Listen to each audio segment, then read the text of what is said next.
এই অনুশীলনীগুলো ভালো করে পড়ে নেবেন। হ্যাঁ, নিচে আমাদের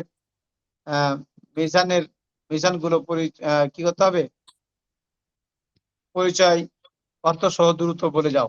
এরকম আমি অর্থ সামনে সপ্তাহে অর্থ ধরবো আপনাদের। বিশাল বড় ইতিহাস আর কি এই পর্যন্ত। তারপরে আবার দেখেন কি পাইছেন, 81 নম্বর পৃষ্ঠা, 81 নম্বর পৃষ্ঠাতে কি আছে দেখেন তো। এটুকু পড়াবো, তারপরে ইনশাল্লাহ। হুজুর এটা 71 নম্বর তারপরে পৃষ্ঠা। হুজুর এটা 71 নাম্বার সম্ভবত, না? 71 নম্বর পৃষ্ঠা, 71, 81 নয়, 71 ঠিক আছে। জি। বায়ানু নুনে তাকিদ মাআল আমরি ওয়ান নাহি।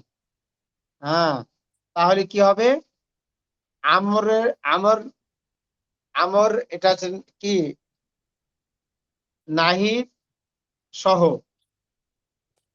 তাকিদ, নুনে তাকিদ ব্যবহৃত হবে। এখন বায়ানু নুনে তাকিদ, নুনে তাকিদটা কত হবে, মাআল আমর ওয়ান নাহি, আমরও হবে নাহিত হবে। তাহলে দেখেন, এক এ কথা তুমি নিশ্চয় জেনে এসেছো যে ফেলে মোজারে এর শেষে যেমন নুন তাকিদ যুক্ত হয়, তেমনি আমর ও নাহি এর শেষেও নুন তাকিদ যুক্ত হয়। তাহলে ফেলে মোজারে তো যেমন নুন তাকিদ সংযুক্ত হয়, ঠিক অনুরূপ ভাবে আমরের সিগাতেও কি হবে, চাই আমর হোক চাই নাহি হোক, কি হবে, নুনে তাকিদ যুক্ত হবে।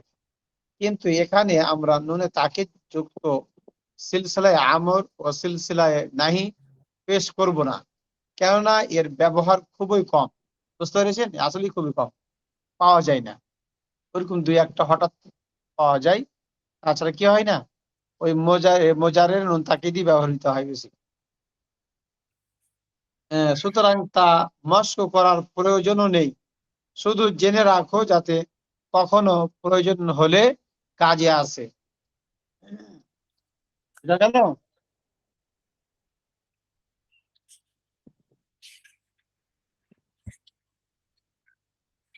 আচ্ছা, তাও কয়েকটা নমুনা দিয়ে দিয়েছে দেখেন।